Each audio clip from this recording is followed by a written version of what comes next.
மர்மமாய் இருக்குது. இது ஒரு திகில் கலந்த கிரைம் கதை. கதவு தட்டுற சத்தம் கேட்டு கதவை திறந்த ரஞ்சனா எதிரில் கௌதம் இருப்பதை பார்த்து திடுக்கிட்டாள். அவன் வெளியே நின்றபடி அவளை பார்த்து புன்னகைத்தவாறே கண்ணடிக்க, ஐயோ கௌதம், நீ எதுக்கு இப்போ இங்கே வந்த?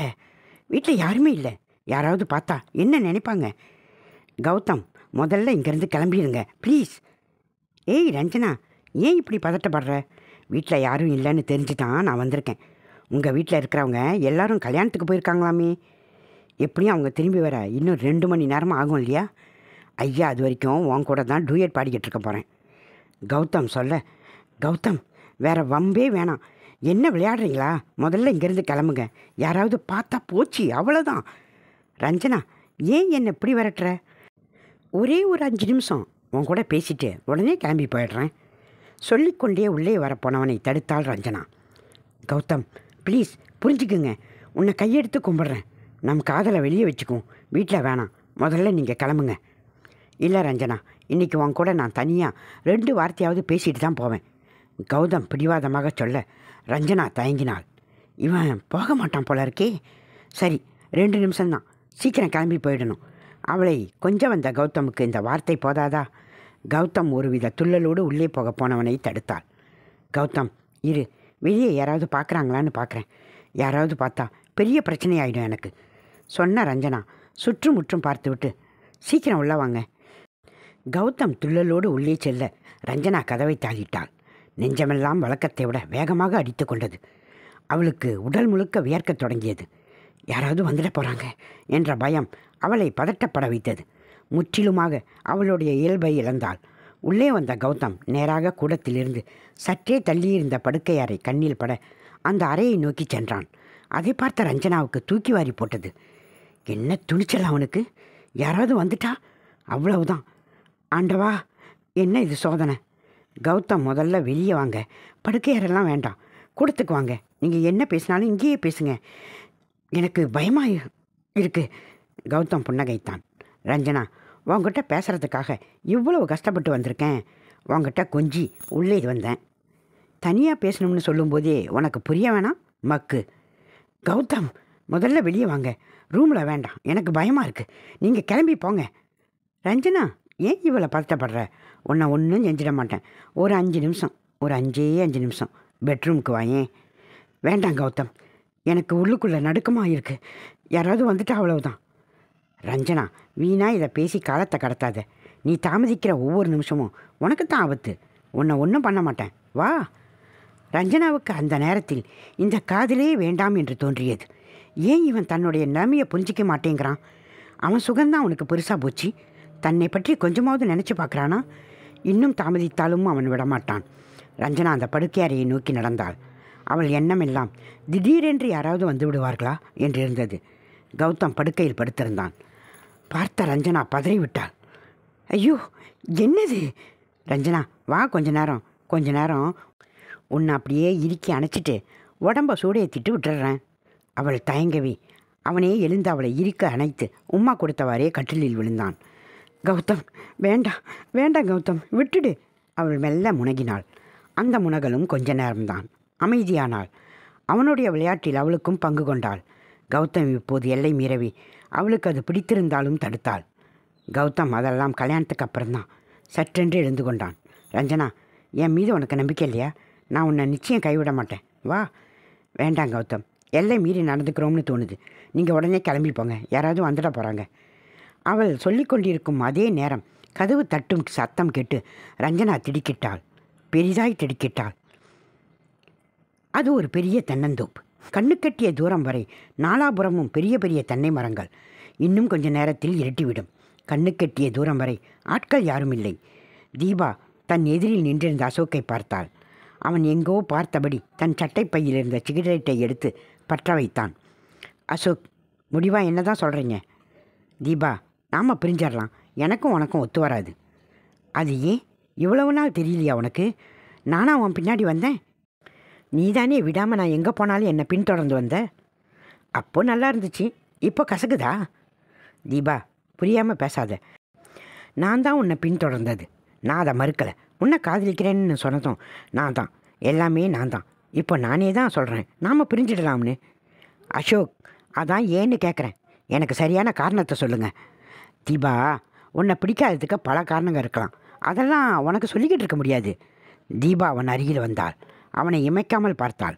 அசோக் அவன் பார்வையை நேருக்கு நேர் பார்க்க முடியாமல் வேறு எங்கோ தன் பார்வையை திருப்பிக் கொண்டான். அசோக், எனக்கு எல்லாம் தெரியும். நீ என்னை பிரியறதுக்கு என்ன காரணம்னு சொல்லட்டா? நீ வனிதாவை விரும்புகிற. தீபா சொல்ல அவளை அதிர்ந்து போய் பார்த்தான் அசோக். அதே தென்னந்தோப்பு இப்போது நன்றாக விடிந்திருந்தது. ரஞ்சித் தன் ராயல் எல்பர்ட்டை அந்த மரத்தின் நிழலில் நிறுத்திவிட்டு கால்நடையாக நடந்தான். கூட்டம் கூடிவிட்டிருந்தது. சண்முகம் கூட்டத்தை விலக்கி கொண்டிருந்தார். ரஞ்சித்தை பார்த்தார். ஐயா வாங்க என்று அழைத்து போனார். அது ஒரு பெரிய கிணறு. அந்த கிணற்றை சுற்றியும் சுமார் 3 அடியில் மதில் சுவர் கட்டப்பட்டிருந்தது. ரஞ்சித் அந்த பெரிய கிணற்றை எட்டி பார்த்தான். ஒரு பெண்ணின் பிணம் குப்புற தெரிந்தது. சண்முகம், பாடி எடுக்க ஏற்பாடு பண்ணுங்க. ஆமாம், பாண்டுரங்க எங்க? ரஞ்சித் கேட்க பாண்டுரங்கன் அருகே ஓடி வந்தார். ஐயா, இங்கே தானுங்க ஐயா இருக்கேன், சொல்லுங்க ஐயா. பாண்டுரங்க, கூட்டம் ரொம்ப கூடிடுச்சு, அவங்கள முதல்ல வரட்டுங்க. இங்கேருந்து 100 அடி வரைக்கும் யாரும் இருக்கக்கூடாது. சரிங்க ஐயா. பாண்டுரங்கன் நகர ரஞ்சித் கிணற்றை பார்த்தான். அந்த பெண்ணின் உடலை மேலே எடுக்க யாரோ 2 இளைஞர்கள் கிணற்றில் இறங்கி கொண்டிருந்தார்கள். அப்போதுதான் தூரத்தில் யாரோ வெள்ளை வேட்டி சட்டையில் பதட்டமாக ரஞ்சித்தை நோக்கி நடந்து வந்து கொண்டிருந்தார். யாரது? ஐயோ கௌதம், பாரு, நான் சொல்லலை யாராவது வந்துடுவாங்கன்னு. கேட்டிங்களா எங்கேயாவது? இப்போ பாரு, யாரோ கதவை தட்டுறாங்க. இப்போ என்ன பண்ணுறது?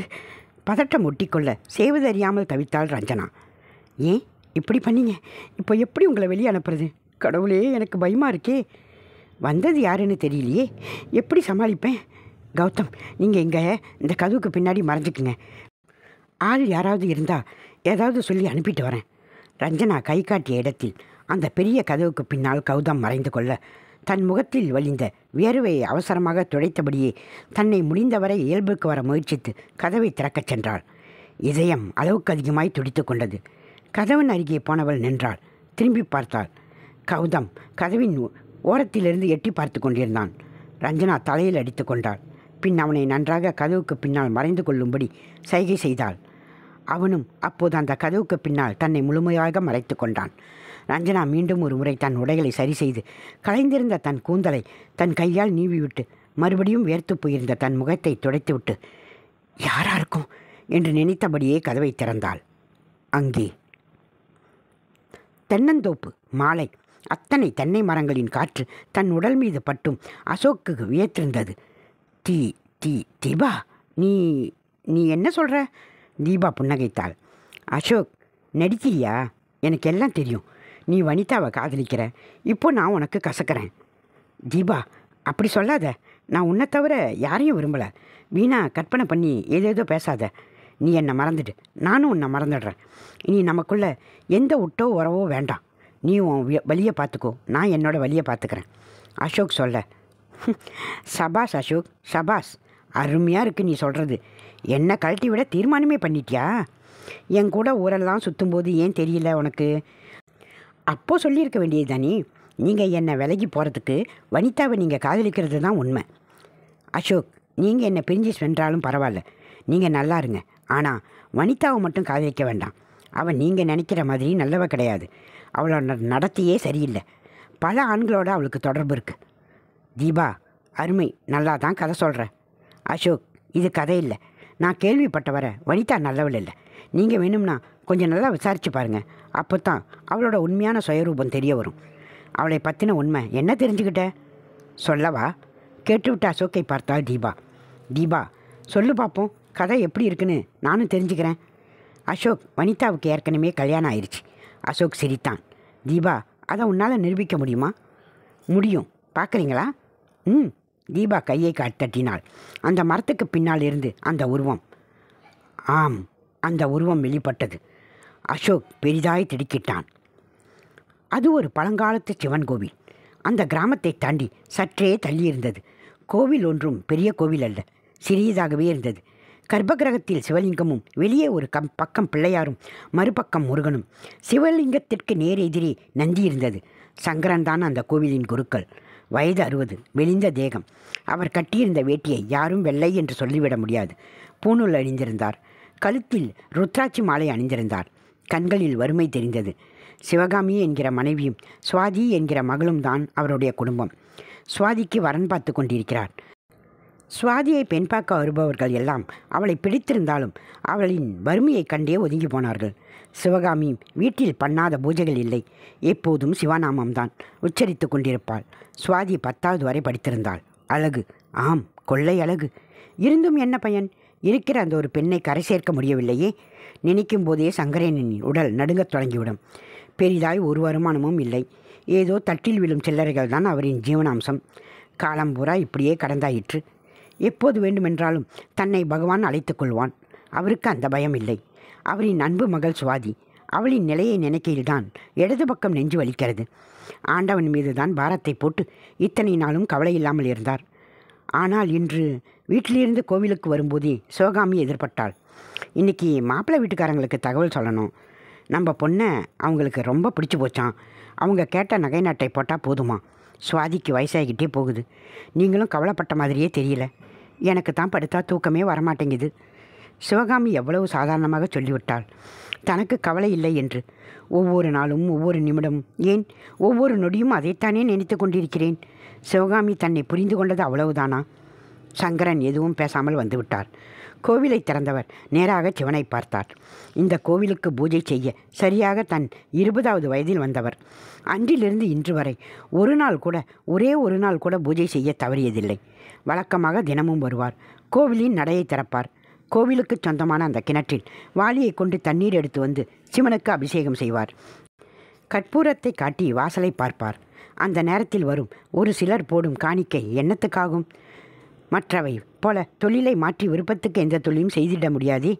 ஆண்டவன் புண்ணியத்தில் வயிற்றுக்கு ஒரு குறையும் இல்லை. இன்றும் அப்படித்தான் நடையை திறந்தவர் வாளியை எடுத்துக்கொண்டு கிணற்றை நோக்கி புறப்பட்டார். முன்பு போல சுறுசுறுப்பு இல்லை. ரத்தம் சுண்டிவிட்டது. நிரந்தரமாக தொங்கிக் கொண்டிருந்த அந்த கயிற்றில் வாளியை கட்டி கிணற்றில் போட்டார். தண்ணீர் நிரம்பிவிட்டது. இழுக்கும்போது கைகளின் முட்டியில் வலி எடுத்தது. இப்படித்தான் சில நாட்களாக வலிக்கிறது. தண்ணீரை எடுத்துக்கொண்டு சற்றே தள்ளாடியபடியே நடந்து கோவிலுக்கு வந்தவர் லிங்கமூர்த்தியை பார்த்தார். நான் படும் இந்த வேதனை உனக்கு தெரியலையா பகவானே? எப்போது என்னுடைய மகளுக்கு வழிகாட்ட போகிற? ஆச்சரியம். ஆம், ஆச்சரியம்தான். அந்த பகவானின் தலை மீது இருந்த பூ ஒன்று வலது பக்கமாக உருண்டு விழுந்தது. சங்கரனுக்கு புரிந்து போனது. ஆண்டவா! அந்த லிங்கமூர்த்தியை கட்டிக்கொண்டு மனமகிழ அள வேண்டும் போல் இருந்தது. தான் கொண்டு வந்த நீரை அபிஷேகம் செய்தபடியே மாசில் வீணையும் மாலை மதியும் வீசு தென்றலும் விங்கில வேணிலும் முகவண்டலை பொய்கையும் போன்றதே. ஈசன் எந்த இடையணி நிழலே பாடலை முணுமுணுத்தபடியே வெள்ளை துணியால் லிங்கமூர்த்தியை துடைத்து விபூதியை அழகாக பட்டை இழுத்து பூக்களால் அலங்கரித்து சூடம் காட்டினார். வாசலை பார்த்தார். யாரும் இல்லை. மெல்ல நடந்து வந்து ஒரு தூணில் சாய்ந்தபடி உட்கார அப்போதுதான் வாசலில் நிழலாடியது. உற்று பார்த்தார். தீனதயாளன் ஊர் நாட்டாமை வந்து கொண்டிருந்தார். அவர் அந்த கோவிலுக்கு வந்து எத்தனையோ வருடங்களாகிறது. இப்போது எதற்கு? சங்கரன் எழுந்தார். ஐயா, வாங்க வாங்க.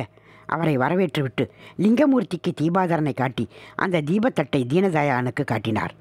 தட்டில் 100 ரூபாய் நோட்டை போட்டுவிட்டு தீபத்தை தொட்டு கும்பிட்டார். சங்கரன், எத்தனை மணிக்கு நடைய சாத்துவீங்க? ஐயா, மதியம் 12,000 ஐயா. ஏனுங்க ஐயா? ஒன்றுமில்ல, இன்றைக்கி நீ நடைய சாத்திட்டு போகும்போது சாவியை வீட்டில் கொண்டு வந்து கொடுத்துடு. சங்கரனுக்கு இன்றும் புரியவில்லை. இதை கேட்டு அவர் கொஞ்சம் ஏன் நிறையவே அதிர்ந்துதான் போனார். தன்னை நோக்கி கம்பீரமாக நடந்து வந்து கொண்டிருந்தவரை பார்த்து, சண்முகம், யாரவர்? ஐயா, அவர் தான் இந்த ஊர் நாட்டாம தீனதயாளங்க. இந்த ஊரில் இருக்கிற மொத்த சொத்தில் பாதி அவரோடது தான். இந்த கிணறும் இந்த தோப்பும் கூட. சண்முகம் சொல்லி முடிக்க தீனதயாளன் அருகில் வந்தார். ரஞ்சித்தை பார்த்து, வணக்கங்க தம்பி. ரஞ்சித்தும் பதிலுக்கு வணக்கம் சொல்லியபடியே அவரை கண்களால் அளந்தான். வாட்டசாட்டமான உடல்வாகு. சுமார் 6 அடிக்கு குறையாமல் இருந்தார். வயது எப்படியும் 60 இருக்கும். ஆனால் பார்த்தால் அப்படி தெரியவில்லை. தலைமுடிக்கு சாயத்தை பூசி 10 வயதை குறைத்திருந்தார். முறுக்கு மீசை அவருக்கு மேலும் கம்பீரத்தை கொடுத்தது. தமிழ் சினிமாவை பார்த்து பார்த்து நாட்டாமை என்றால் இப்படித்தான் வர்ணிக்க முடிகிறது. தம்பி, பிணத்தை வெளியே எடுத்துட்டிங்களா? இப்போ தான் உள்ளே இறங்கியிருக்காங்க. தீனதயாளன் கிணற்றின் உள்ளே எட்டி பார்த்தார். பொண்ணு மாதிரி இருக்கு. தற்கொலைன்னு நினைக்கிறேன். இவங்க சாக இந்த கிணறு தானே கிடச்சிது? தீனதயாளன் கோபமாக சொல்லிவிட்டு மேலும் தொடங்கினார். ஊரில் இடங்களா இல்லை, போய் சாக வேண்டியது தானே தம்பி. ஊர் மக்கள் குடிக்கிற தண்ணி கிணறு இது. ஜனங்க இனி குடிக்கிறதுக்கு தண்ணிக்கு எங்கே போவாங்க? என்ன, குடிக்கிற தண்ணிக்கு ஊரில் இருந்து இங்கே வருவாங்களா? என்ன தம்பி இப்படி கேட்டுட்டீங்க? ஊரில் நல்ல தண்ணி எங்கே கிடைக்குது? எந்த கிணத்துலேயும் உப்பு தண்ணி தான். நல்ல தண்ணி வேணும்னா இங்கே தான் வந்தாகணும். பாவம், இனி குடிக்கிற தண்ணிக்கு ஊர் மக்கள் எங்கே போவாங்களோ தெரில. அவர் சொல்லி கொண்டிருக்கும் போதே கிணற்றில் இருந்த அந்த உடலை வெளியே எடுத்து கொண்டு வந்தனர். ரஞ்சித் அருகே சென்று பார்த்தான். அவன் கூடவே தீனதயாளனும் சென்றார். அது ஒரு பெண், வயது 24 இருக்கும். ரஞ்சித் முகத்தை பார்த்தான். தீனதயாளனிடம் திரும்பி, இந்த பொண்ணை நல்லா பாருங்க, உங்கள் ஊரை சேர்ந்தவங்களா? கொஞ்சம் பார்த்து சொல்லுங்கள். தீனதயாளன் நன்றாக பார்த்துவிட்டு சொன்னார், இல்லை தம்பி, இந்த பொண்ணு யாருன்னே தெரில, அசலூர் பொண்ணு மாதிரி இருக்குது. சண்முகத்தை அழைத்து செய்ய வேண்டிய சம்பிரதாயங்களை சொல்லிவிட்டு பொடிநடையாக அந்த தோட்டத்தை சுற்றி வந்தான். ஓரிடத்தில் நின்று சற்று குனிந்து பார்த்தான். அவன் முகம் சுருங்கியது. இதை தூரத்திலிருந்து பார்த்து கொண்டிருந்த தீனதயாளன் கலவரத்துக்கு ஆளானார். அழைப்பு மணியின் ஓசை கேட்டு கதவை திறந்தாள் விமலா. விமலா தீனதயாளனின் மனைவி. வெளியே சங்கரன் நின்றிருந்தார். அவரை பார்த்ததும் முகம் மலர்ந்த விமலா, வாங்க குருக்களே, உள்ள வாங்க. சங்கரன் உள்ளே சென்றார். ஒவ்வொரு திங்கட்கிழமையும் தவறாமல் அந்த சிவன் கோவிலுக்கு விமலா சென்று வருவதால் நன்றாகவே பழக்கம் இருந்தது. அவரை அமர வைத்து, இருங்க, குடிக்க காப்பி கொண்டு வரேன். விமலா சொல்லும் போதே சங்கரன் அவசரமாக தடுத்தார். காப்பி குடிக்கிற பழக்கம் இல்லை, தண்ணி கொடுங்க போதும். விமலா தண்ணீர் கொண்டு வந்து கொடுத்தாள். வாங்கி குடித்தவர், ஐயா இல்லைங்களா? இருக்காரு, மேலே தான் இருக்காரு. நீங்கள் வந்தால் மேலே அனுப்ப சொன்னார். நீங்கள் மேலே போய் பாருங்களேன். சங்கரன் எழுந்து படியேறி மேலே சென்றார். அந்த படுக்கை அறை மிக பெரியதாக இருந்தது. தீனதயாளன் அந்த கட்டில் மேல் அமர்ந்திருந்தார். சங்கரன் உள்ளே சென்றதும் அவரை அமரச் சொல்லிவிட்டு தீனதயாளன் எழுந்து கதவை உள்பக்கமாக தாளிட்டார். சங்கரன் புரியாமல் பார்த்தார். என்ன சங்கரன் அப்படி பார்க்குறீங்க? குழப்பமாக இருக்கா? கேட்ட தீனதயாளன் புன்னகைத்தார். எல்லாம் கொஞ்ச நேரத்தில் புரியும். ஆமாம், உங்கள் பொண்ணுக்கு மாப்பிள்ளை பார்க்குறதா கேள்விப்பட்டேன், உண்மையா? ஆமாங்க ஐயா, மாப்பிள்ளை வீட்டுக்காரவங்க வந்து வந்து பார்த்துட்டு போய்கிட்டு இருக்காங்க. அவங்களுக்கும் பொண்ணை ரொம்பவே பிடிச்சி போச்சு. இன்னும் நாங்கள் தான் பதில் சொல்லலை. சங்கரன், நீங்கள் அவங்களுக்கு எந்த பதிலும் சொல்ல வேண்டாம். சொன்ன தீனதயாளனை புரியாமல் பார்த்தார் சங்கரன். ஐயா, நீங்கள் என்ன சொல்கிறீங்கன்னு புரியலை. தீனதயாளன் புன்னகைத்தார். பட்டு வேட்டியில் தன் கைவிரலில் அணிந்திருந்த வைரமோதிரத்தை துடைத்தபடியே, சங்கரன், புரியும்படியாக சொல்கிறேன் கேளுங்க. போன வாரம் எதேச்சையாக உங்கள் பொண்ணை பார்த்தேன். ரொம்ப அழகாக அம்சமாக இருக்கா. அவ்வளவு அழகான பொண்ணுக்கு ஏன் வெளியூரில் மாப்பிள்ளை பார்க்குறீங்க? உள்ளூர்லேயே நல்ல மாப்பிள்ளை இருக்கும்போது. என்னையா சொல்கிறீங்க? இந்த ஊர்லேயே மாப்பிள்ளை இருக்கா? எனக்கு தெரிஞ்ச மாதிரி யாருமே இல்லையே. இருக்கான் சங்கரன், இந்த ஊர்லேயே ஒரு நல்ல அழகான மாப்பிள்ளை, வசதியான மாப்பிள்ளை இருக்கான். யாருங்க ஐயாது? தீனதயாளன் தரையை பார்த்தார். இதோ உங்கள் எதிர்த்தாப்பில் நிற்கிற நான் தான் அந்த மாப்பிள்ளை. பேர் தீனதயாளன். சங்கரன் இப்போது மிக பெரியதாக அதிர்ந்து போனார். தீனதயாளன் பெரியதாக அதிர்ந்தார். தூரத்தில் ரஞ்சித் ஏதோ குனிந்து எடுத்ததை பார்த்து கலவரத்துக்குள்ளானார். ரஞ்சித் அங்கிருந்தபடியே சண்முகத்தை அழைத்தான். சண்முகம் ஓட்டமாக அவன் அருகே சென்றார். ஐயா, என்னங்க ஐயா? சண்முகம், பக்கத்தில் வேறு ஏதாவது கிணறு இருக்கா பாருங்க. ஏங்க ஐயா? சண்முகம், இன்னொரு கொலை ஆகியிருக்கு. ரஞ்சித் சொல்ல சண்முகம் அதிர்ந்தார். ஐயா, என்ன சொல்கிறீங்க? ஆமாம் சண்முகம், இன்னொரு கொலை ஆகியிருக்கு. நீங்கள் போய் பக்கத்தில் வேறு ஏதாவது கிணறு இருந்தால் உள்ளே எட்டி பாருங்க. ரஞ்சித் அவ்வளவு சுலபமாக எதையும் சொல்ல மாட்டான் என்பது அவருக்கு நன்றாக தெரியும். அவனுடைய கணிப்பு கிட்டத்தட்ட சரியாகவே இருக்கும். பதில் ஏதும் பேசாமல் அவன் சொன்ன வேலையை செய்ய சென்றார். தூரத்தில் தீனதயாளனின் வியர்க்க ஆரம்பித்திருந்தார். அந்த மரத்தின் பின்புறம் மறைந்திருந்த உருவம் வெளியே வந்ததை பார்த்து பெரிதாக திடுக்கிட்டான் அசோக்.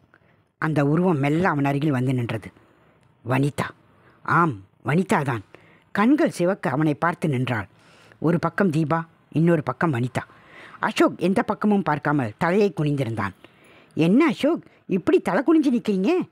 இப்போ சொல்லுங்க, வனிதாவை காதலிக்கலன்னு. அவன் ஊமையாய் நிற்பதை பார்த்து, இப்போ பேசுங்க, வனிதாவை நீங்கள் காதலிக்கலையா? அசோக்கிற்கு இப்போ வேறு வழி இல்லை. பதில் சொல்லியாக வேண்டிய கட்டாயம். சொல்லுங்க அசோக், உண்மையை சொல்லுங்க. ஆமாம், நானும் வனிதாவும் காதலிக்கிறோம். உங்கள் 2 பேரில் யார் பெஸ்ட்டுன்னு ராத்திரி பூரா யோசனை பண்ணேன். தீபா, உன்னை விட எனக்கு வனிதாவை தான் பிடிச்சிருக்கு. வனிதா அவன் அருகில் வந்து நின்றாள். அசோக், நீங்கள் தப்பு பண்ணுறீங்க. என்கிட்ட தீபாவோட காதலை மூடி மறைச்சிருக்கீங்க. 2 பேர் கூட ஒருத்தருக்கு தெரியாமல் ஒருத்தரை காதலிச்சிருக்கீங்க. ஏன் இப்படி ரெட்டை வேஷம் போட்டீங்க? உங்களை எவ்வளோ உண்மையாக காதலித்தேன். எங்களோட நிலை என்ன? உயிராக காதலிச்ச தீபாவை இன்றைக்கி வேண்டாம்னு சொன்ன நீங்கள் நாளைக்கு என்னை விட வேற ஒரு பொண்ணு அழகாக வசதியாக கிடச்சா என்னை கைவிட மாட்டீங்கன்னு என்ன நிச்சயம்? வனிதாவின் இந்த கேள்வியால் பதில் சொல்ல முடியாமல் நின்றான் அசோக். வினிதா, நிச்சயம் அப்படி பண்ண மாட்டேன், என்னை நம்பு. மன்னிச்சிடுங்க அசோக், உங்கள் மேலே எனக்கு நம்பிக்கை இல்லை, என்னை மறந்துடுங்க. சொல்லிவிட்டு நடக்க போனவளை, வனிதா ஒரு நிமிஷம். அவள் நின்றாள். அசோக் இப்போ தன் பாக்கெட்டிலிருந்து சிகரெட்டை எடுத்து பற்ற வைத்தான். கண்களை மூடினான். புகையை இழுத்து விட்டான். வனிதா, கடைசியாக என்ன சொல்கிறேன்?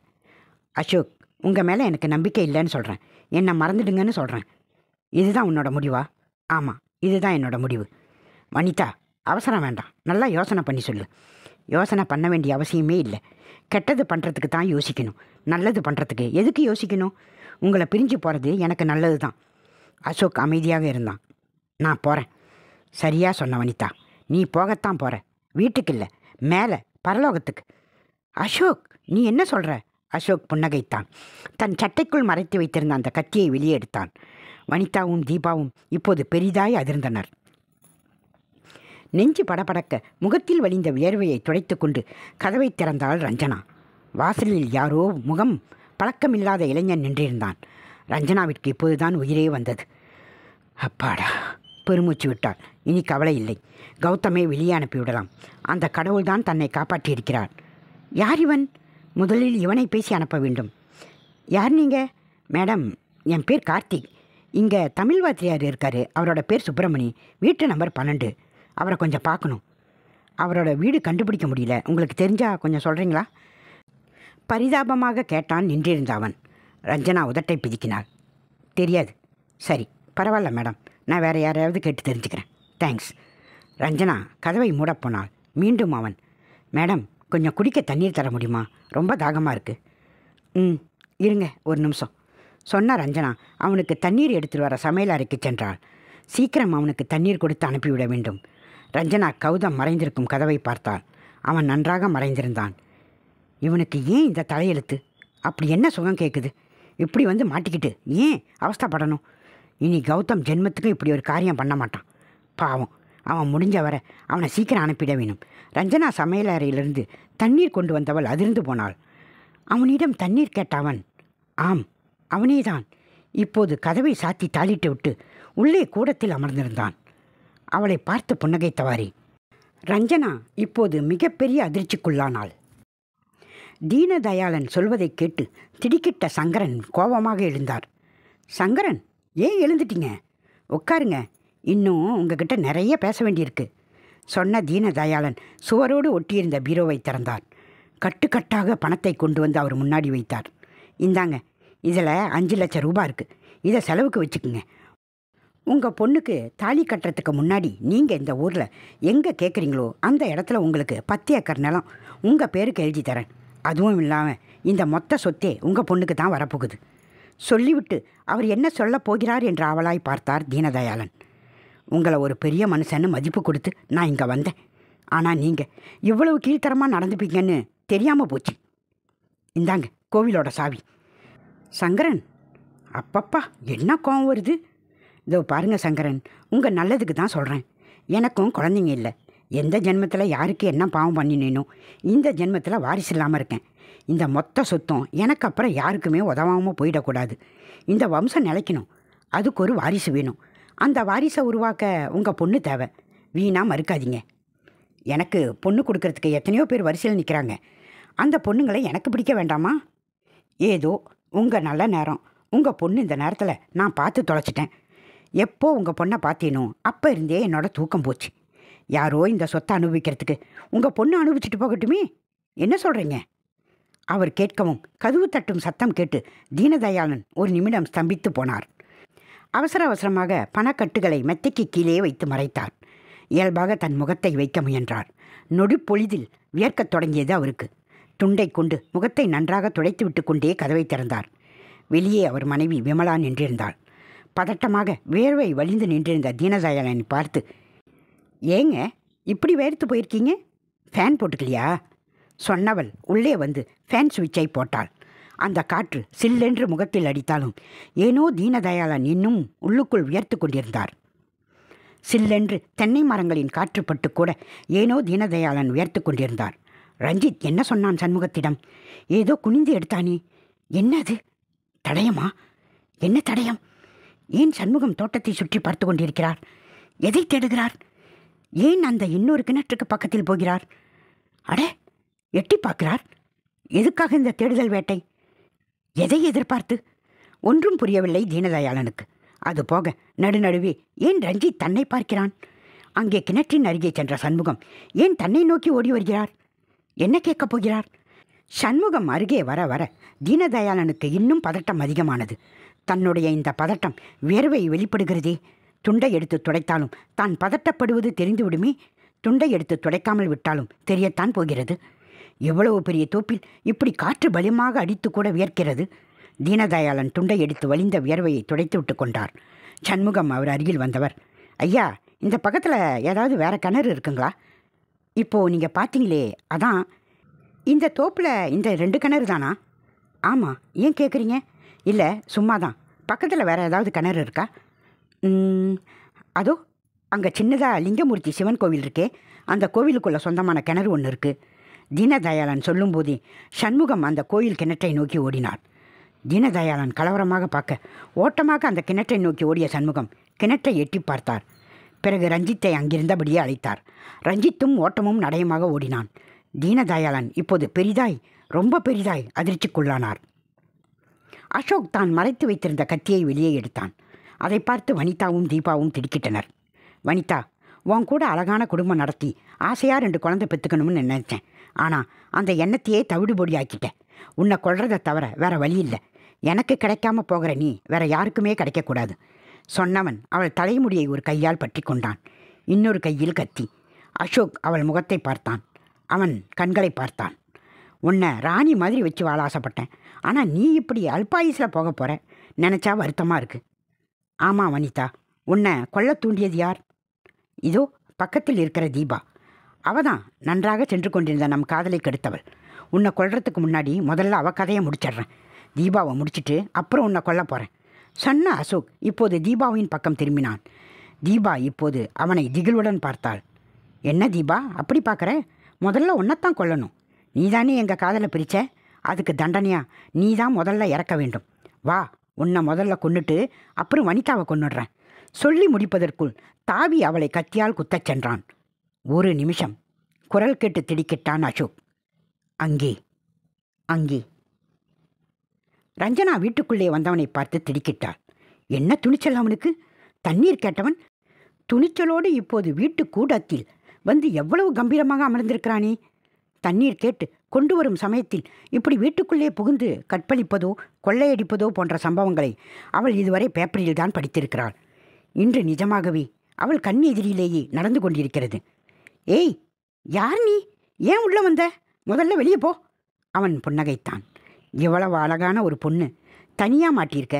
ஏனோ என்னோட மனசு கேட்கல. உன்னை தொட்டு பார்க்க மனசு துடிக்குது. நீ சம்மதிச்சா போதும், உனக்கு கட்டில் விளையாட்டில் சொர்க்கத்தையே காட்ட போகிறேன் சொன்னவன் தொடர்ந்தான். நீ சம்மதிக்காட்டினாலும் நான் உன்னை விட போகிறதில்ல. உன்னை வேட்டையாடி ஆசை தீர விளையாடிட்டு தான் போகிறேன். வசதி எப்படி? அதை நான் சொல்கிறேன். குரல் கேட்டு திடுக்கிட்டான் அவன். இப்போது கதவுக்கு பின்னால் இருந்து வெளியே வந்தான் கௌதம். கௌதமை பார்த்து அதிர்ந்தான் அவன். விமலா ஃபேன் போட்டு அந்த காற்று சில்லென்று பட்டும் ஏனோ தீனதயாளன் தொடர்ந்து வியர்த்து கொண்டிருந்ததை பார்த்து விமலா புரியாமல் நின்றாள். என்னங்க, என்னாச்சு? ஏன் இப்படி வேர்த்து போய் நிற்கிறீங்க? ஃபேன் போட்டு கூட உங்கள் வியர்வை நிற்கிற மாதிரியே தெரியலையே. என்னாச்சு உங்களுக்கு? விமலா கேட்க தீனதயாளனுக்கு என்ன பதில் சொல்வதென்றே தெரியாமல் முடித்தார். ஒன்றுமில்லை விமலா, நம்ம சங்கரனுக்கும் வயசாயிடுச்சு. முன்ன மாதிரி கோவிலில் பூஜை செய்ய முடியல.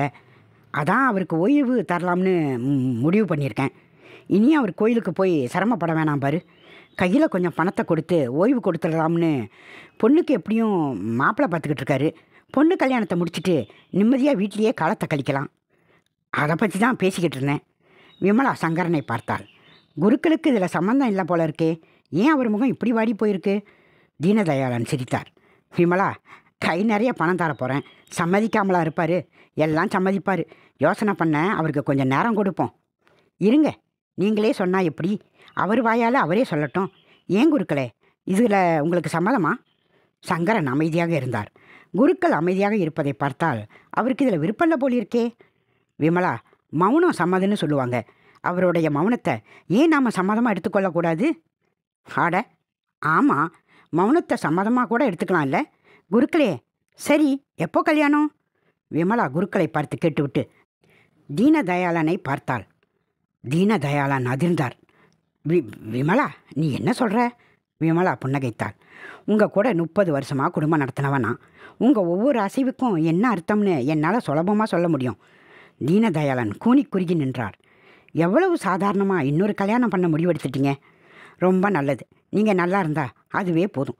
சர்வ காலமும் உங்களை மட்டுமே நினச்சி உங்களுக்கு பணிவிட செஞ்சு நமக்கு கல்யாணமான நாள் முதலும் இன்னைக்கு வரைக்கும் நீங்கள் சாப்பிட்ட பின்னால் தான் நான் சாப்பிட்டு உங்களுக்கு பிடிச்சதை மட்டுமே செஞ்சு என்னோடய ஆசைகளை எல்லாம் குழி தோண்டி புதைச்சிக்கிட்டு உங்களுக்காகவே வாழ்ந்துக்கிட்டு இருக்கேன்.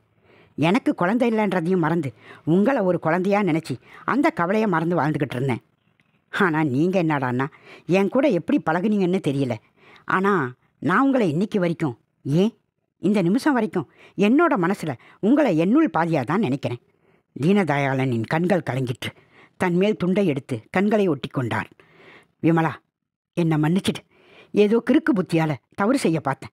இனி ஜென்மத்துக்கும் இப்படி கீழ்த்தரமாக நினச்சி கூட பார்க்க மாட்டேன் சொன்ன தீனதயாளன் சங்கரனிடம் திரும்பி, சங்கரன், உங்கள் பொண்ணை பார்த்துட்டு போனேன் மாப்பிள்ளைக்கு சம்மதம்னு தகவல் சொல்லிடுங்க.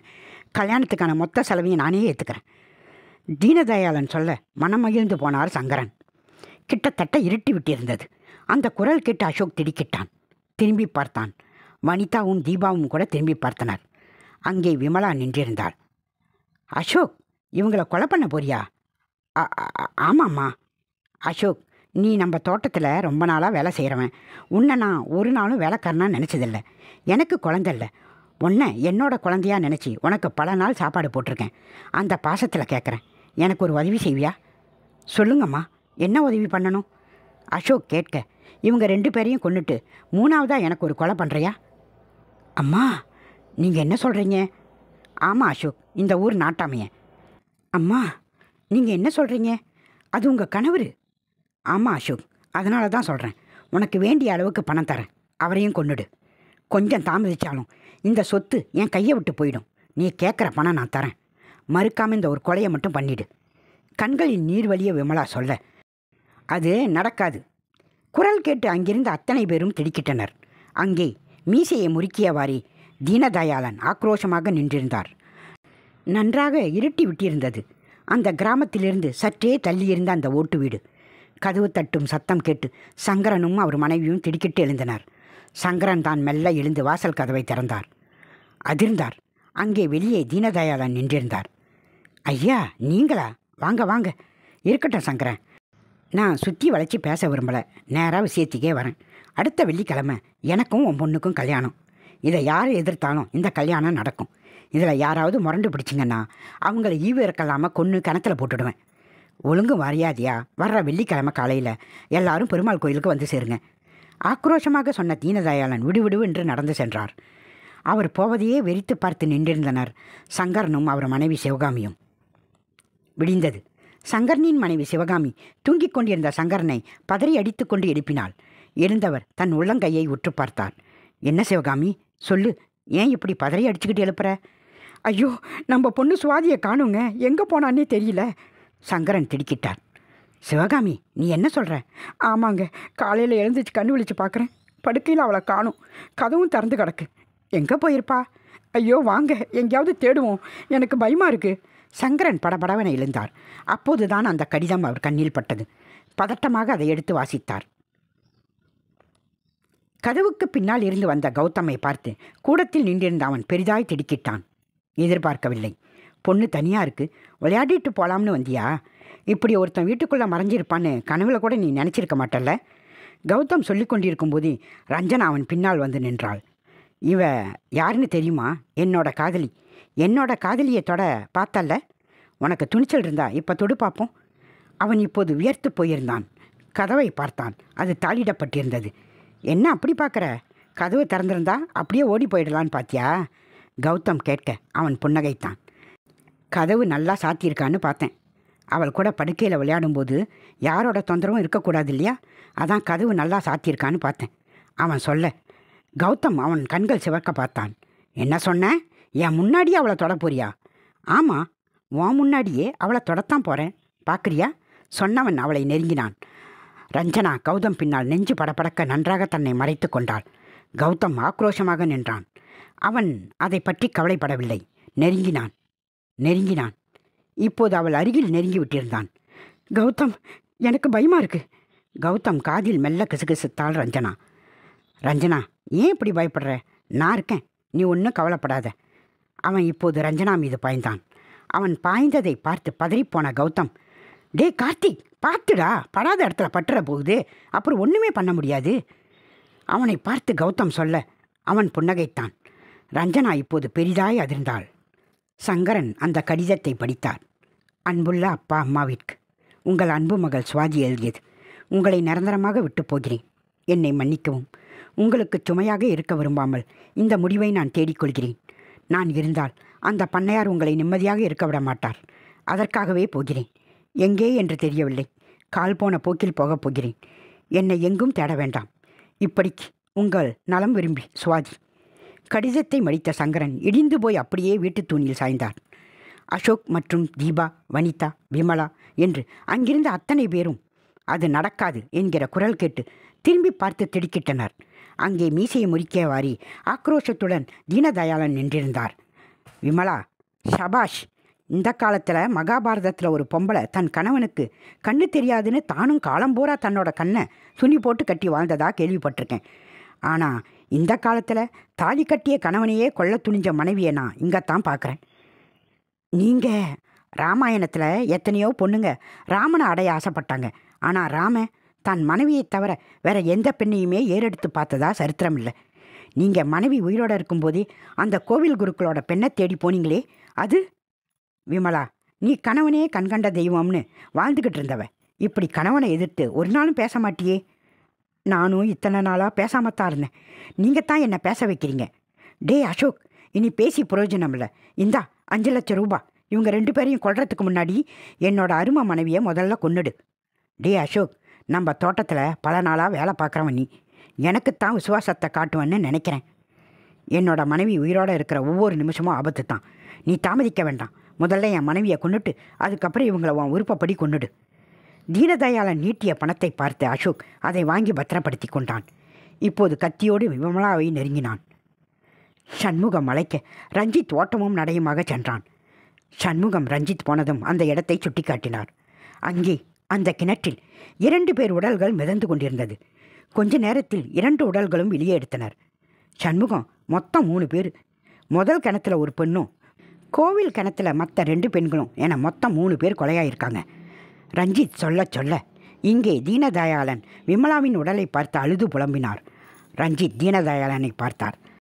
தன் மீது சந்தேகம் வந்துவிடக்கூடாதென அழுகையை இன்னும் அதிகப்படுத்தினார். அதே நேரத்தில் தூரத்தில் கோவில் பூசாரி சங்கரன் இவர்களை நோக்கி வந்து கொண்டிருந்தார்.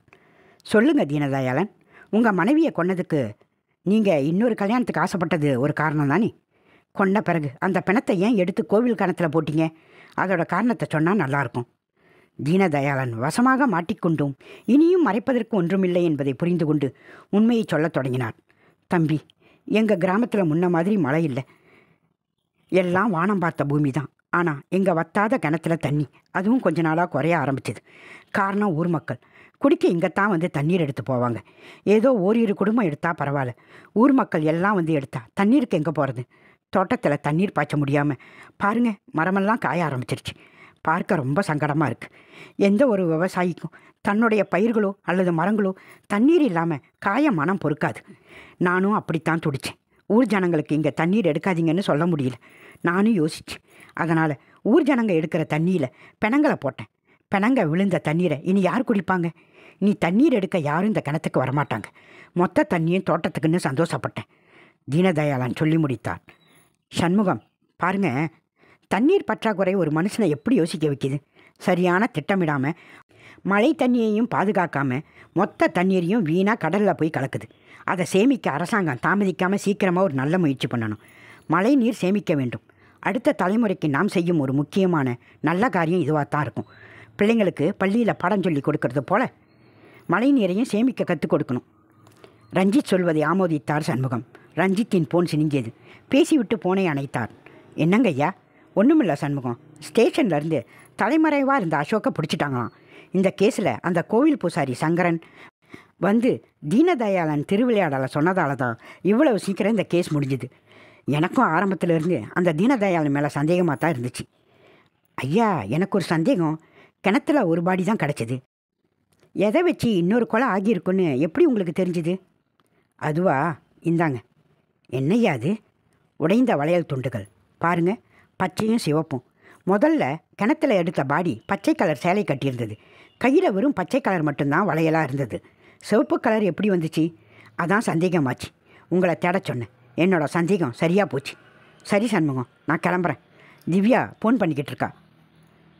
ரஞ்சனா திடுக்கிட்டாள் கௌதம் சொன்னதை கேட்டு. கௌதம், நீ என்ன சொல்கிற? கௌதம் புன்னகைத்தான். ரஞ்சனா, என்னை மன்னிச்சிட்டு. கார்த்திக் வேற யாரும் இல்லை, என்னுடைய நண்பன். அவனும் உன்னை விரும்புகிறான். உன்னை என்ன, உன் அழகான உடம்பை விரும்புகிறான். இவனும் உன்னை தொடணும்னு ஆசைப்பட்டான். என்னால் மறுக்க முடியல. ரஞ்சனா, ஒரு முழு சாப்பாட்டை நாங்கள் 2 பேரும் பகிர்ந்துக்கலாம்னு முடிவு பண்ணிட்டோம். அதுக்கான சரியான சந்தர்ப்பத்தை எதிர்பார்த்து காத்துக்கிட்டு இருந்தேன். என்னோட நல்ல நேரம். வீட்டில் யாருமே இல்லை. இந்த சந்தர்ப்பத்தை நழுவ விடக்கூடாதுன்னு தான் முடிவு பண்ணேன். எங்களோட திட்டப்படி 2 பேருமே வீட்டுக்குள்ளே வந்துட்டோம். அடுத்து ஒன்றை வேட்டையாட போகிறோம். ரஞ்சனா, நாங்கள் ஏற்கனவே இந்த விஷயத்தில் முரட்டு பசங்க. எங்கள் ஒருத்தரை சமாளிக்கிறதே பெரிய விஷயம். நாங்கள் 2 பேர் ஏற்கனவே காமபோதை தலைக்கேறி இருக்கு. எப்படி சமாளிக்க போறியோ நீ தெரியல, சொன்ன கௌதம் ரஞ்சனாவை நெருங்கினான். கௌதம், கூடத்தில் வேண்டாம். அவளை தூக்கிட்டு படுக்கை அறைக்கு போயிடலாம். அங்கே தான் வசதியாக இருக்கும். கார்த்திக் சொல்ல ரஞ்சனாவின் இதயம் இப்போது அதிகமாக துடித்து கொண்டது. மெல்ல பின்னுக்கு நகர்ந்தாள். கௌதம் நெருங்கினான். பின்னுக்கு சென்ற ரஞ்சனா சுவர் தடுக்கவே நின்றாள். கௌதம் புன்னகைத்தான். ரஞ்சனா, இனி நீ தப்பிக்கவே வழி இல்லை. ஒழுங்கா நீயே படுக்கை அறைக்கு போயிடு. இல்லை, நாங்கள் 2 பேரும் உன்னை தூக்கிட்டு போய், சொன்ன கௌதம் கார்த்திக்கை பார்த்து, கார்த்திக், இவ எத்தனை கிலோ இருப்பா? ஒரு 50 கிலோ கேக், சுவையான கேக். நாங்கள் பசியோடு இருக்கோம். உன்னை ஆசை தீர நாங்கள் 2 பேரும் சுவைக்க போகிறோம். ரஞ்சனா மூச்சு வாங்கி வியர்த்து போயிருந்தாள். கௌதம் நெருங்கினான். ஒரு பக்கம் கார்த்திக், இன்னொரு பக்கம் கௌதம். 2 மிருகங்கள் அவளை வேட்டையாட நெருங்க. இப்பொழுது ஏனோ கார்த்திக் அப்படியே நின்றான். கௌதம் கார்த்திக்கை புரியாமல் பார்த்து கேட்டான். கார்த்திக், ஏன் நின்னுட்ட? வந்து புடி அவளை. கார்த்திக் புன்னகைத்தான். பிறகு ரஞ்சனா பக்கம் திரும்பி, ரஞ்சனா, பாத்தியா, நான் சொல்லும்போது நீ என்னை நம்பலையே. இப்போ பாத்தியா கௌதமோட சுயரூபத்தை? கார்த்திக் சொல்ல கௌதம் திடுக்கிட்டான். கார்த்திக், நீ என்ன சொல்கிற? ஆமாம் கௌதம், ரஞ்சனா நீ நினைக்கிற மாதிரி யாரோ இல்லை. எங்கள் ஊர் கோவில் பூசாரி சங்கரனோட பொண்ணு. அவளோட உண்மையான பெயர் சுவாதி. ஊர் பண்ணையார் தீனதயாளனோட தொல்லை தாங்க முடியாமல் அவள் ஊரை விட்டு சொல்லாமல் கொள்ளாமல் வந்துட்டான். போன மாதம் அவளை இந்த ஊரில் நான் நேரில் பார்த்தேன். ரஞ்சனான்னு பேர் மாற்றிக்கிட்டு இந்த வீட்டில் தங்கி இருந்துக்கிட்டு வீட்டு வேலைக்காரியாக வேலை செய்கிறதா சொன்னான். அப்புறம் உன்னை விரும்புகிறதாவும் சொன்னான். நான் அதிர்ந்து போனேன். ஏன்னா நீ இந்த மாதிரி நிறைய பொண்ணுங்களை காதலிக்கிற மாதிரி பொய் சொல்லி ஏமாற்றி அவங்களோட கற்பை சூறாடி ஏமாற்றியிருக்க. அது எனக்கு தெரியும். பாவம், இவ காலங்காலமாக கோவிலை பூஜை பண்ணுற குடும்பம். அந்த பொண்ணை உங்ககிட்டேருந்து எப்படி காப்பாற்றணும்னு உன்னை பற்றின உண்மையெல்லாம் சொன்னேன். அவள் நம்பலை. அதை நிரூபித்து காட்டேன்னு சொன்னேன். அதுக்கப்புறம் நடந்த நாடகம் உனக்கே தெரியும். கௌதம் இப்போது கூனி குறுகி நின்றான் அவளிடம். ரஞ்சனா இல்லை, சுவாதி கதவை திறந்து விட்டாள். தலை குனிந்தவாறே கௌதம் வெளியேறினான். தன்னை காப்பாற்றிய கார்த்திக்கு கண்களால் நன்றி சொன்னாள் சுவாதி.